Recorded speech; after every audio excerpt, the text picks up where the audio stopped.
सो कुछ इस तरह से स्टोरी होगी कॉम्पोजिट मसल्स की, little different from the normal muscle. Action की बात करें तो रेंज, ये सब आप देख रहे हैं, नॉर्मली 1/3 कॉन्ट्रैक्ट कर जाती है मसल, उसकी लेंथ कम हो जाती है। और रेंज हमने बात की तो अगर 9 सेंटीमीटर की मसल की लेंथ है तो 6 सेंटीमीटर तक वो छोटी हो सकती है। That is in general the phenomena, 1/3 of its length it decreases. So that will be in case of parallel fasciculi. And range and power we talked about, that range depends on the, sign करके देना है,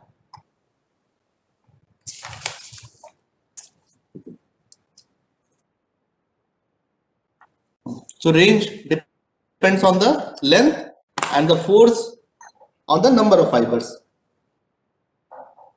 So ये तो simple बात हुई, but actual behaviour और complex होता है, वो और आगे देखेंगे। नाउ ड्यूरिंग कॉन्ट्रैक्शन इन तीनों तरह की कंडीशन में से कोई एक हो सकता है। ऐसा हो सकता है कि length of the muscle decrease हो, उसको हम कहते हैं आइसोटोनिक कॉन्ट्रैक्शन, जो नॉर्मल फिनोमेना है। मसल कॉन्ट्रैक्ट हुई और एक्शन हुआ, that is the normal phenomena. Mostly we call it isotonic contraction.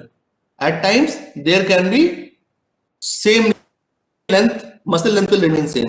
Say for example, you are holding a bucket full of water and the muscle length is not varying. Okay, you are holding it for say 5 minutes.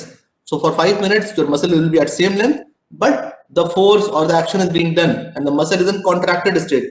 It is not relaxed. So that is called as isometric contraction. And category can also be there. The muscle length may increase according to the functional demands of the body. Can you cite any example? अभी action हो रहा है और लिखा है contraction of muscle. Anyone wants to reply?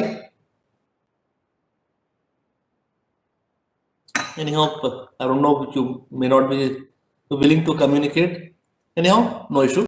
So, say for example, whenever a muscle compartment contracts, another opposite compartment relaxes.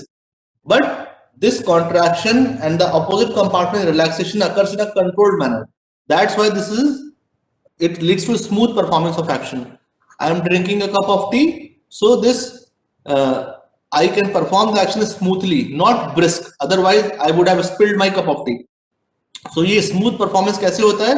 Her action में दोनों काम करते हैं। जो हम जैसे फ्लेक्शन हो रहा है तो फ्लेक्सर्स कॉन्ट्रैक्ट करेंगे और एक्सटेंसर्स रिलैक्स करेंगे।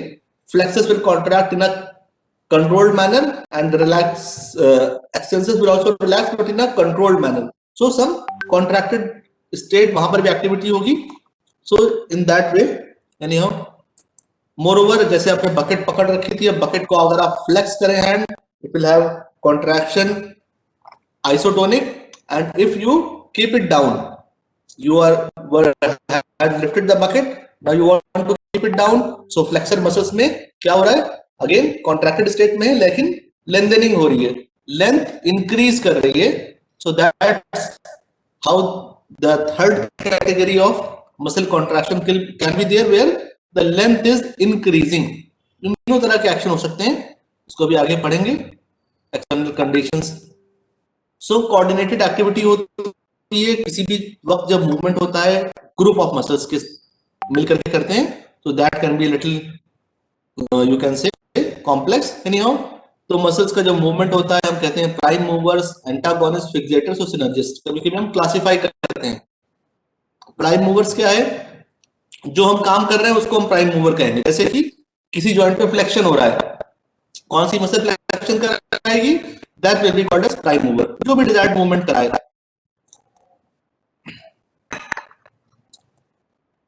एंटागोनिस्ट हम कहते हैं जो अपोज करते हैं प्राइम मूवर को। और जैसे हमने बात की अभी कि it will have active controlled relaxation. चाहे फ्लेक्सर्स कॉन्ट्रैक्ट कर रहे हैं तो एक्सटेंसर्स कंट्रोल्ड में रिलैक्स कर रहे हैं to make the movement smooth and precise. Brisk movement ना हो, ब्रिस्क फ्लेक्शन एक्सटेंशन ब्रिस्क ना हो, बल्कि स्मूथ हो। स्मूथ कैसे